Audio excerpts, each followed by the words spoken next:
குண்டும் குடியுமான சாலையில் இருசக்கர வாகனத்தில் சறுக்கி விழுந்த தாயும் பள்ளிச் சிறுமியும் பதற்றத்துடன் இருக்கும் காட்சிகள்தான் இவை.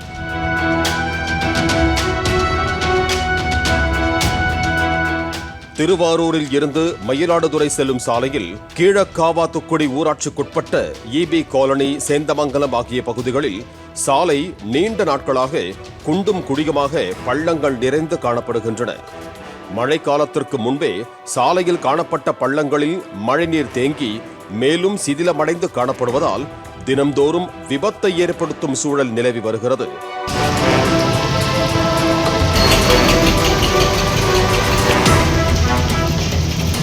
குறிப்பாக திருவாரூரிலிருந்து மயிலாடுதுறை, சிதம்பரம், கடலூர், புதுச்சேரி, சென்னை போன்ற ஊர்களுக்கு இந்த வழியாக தினம்தோறும் ஆயிரக்கணக்கான வாகனங்கள் சென்று வருகின்றன.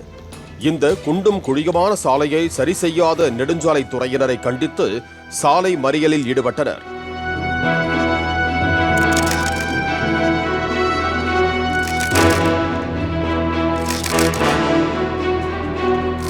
திருவாரூர் தாலுகா காவல்துறையினர் மற்றும் திருவாரூர் மாவட்ட நெடுஞ்சாலைத்துறை அதிகாரிகள் வழக்கத்தை விட அதிகமாக மழை பொழிந்து விட்டதாக கூறி அவர்களை சமாதானப்படுத்த முயன்றனர். ஆனால் அந்த பசப்பு வார்த்தைகளுக்கு மயங்காத இளைஞர் ஒருவர் நவம்பர் மாதத்தில் மழைக்காலம் வரும் என்று தெரிந்தும் குண்டும் குழியுமாக காட்சியளித்த சாலையை முன்கூட்டியே முழுவதுமாக சரி செய்யாதது ஏன் என்றும், ரோடு இவ்வளவு மோசமாக இருக்கும் போது இப்போ எதற்கு சாலைக்கு பஞ்சர் ஊற்றீங்க, எங்களுக்கு நிரந்தர தீர்வு வேண்டும் என கூறியும் கேள்விகளால் அதிகாரிகளை துளைத்தெடுத்தனர்.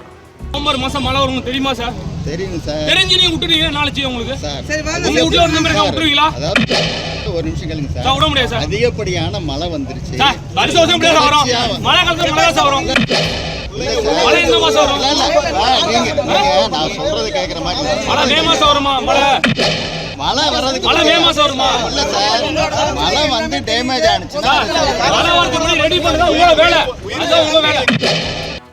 இதையடுத்து நெடுஞ்சாலைத்துறை அதிகாரிகள் செவ்வாய்க்கிழமை அன்று முறையாக சாலை சரி செய்யப்படும் என்று உறுதியளித்தனர்.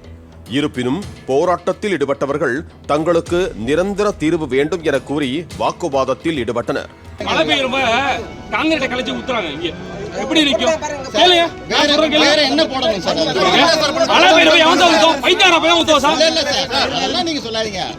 இதனையடுத்து நெடுஞ்சாலைத்துறையினரின் உறுதியை ஏற்று போராட்டம் தற்காலிகமாக கைவிடப்பட்டது. இந்த சாலை மறியல் போராட்டத்தின் காரணமாக திருவாரூரில் இருந்து மயிலாடுதுறை செல்லும் சாலையில் 1 மணி நேரம் போக்குவரத்து பாதிப்பு ஏற்பட்டது. இந்த சாலை மறியல் நடந்து முடிந்த சிறிது நேரத்தில் அந்த வழியாக பள்ளியில் இருந்து தனது மகளை ஸ்கூட்டரில் அழைத்து வந்த பெண் ஒருவர் சறுக்கி சகதியில் விழுந்தார். அந்த மாணவியின் ஆடைகளும் சகதியாயின. அக்கம் பக்கத்தினர் ஓடி வந்து இருவரையும் மீட்டு அழைத்துச் சென்று ஆசுவாசப்படுத்தி அனுப்பி வைத்தனர். பிளே ஸ்டோர் மற்றும் ஆப் ஸ்டோரில் இருந்து பாலிமர் செயலியை QR கோடு மூலம் பதிவிறக்கம் செய்யுங்கள். செய்திகளை உடனுக்குடன் பெறுங்கள்.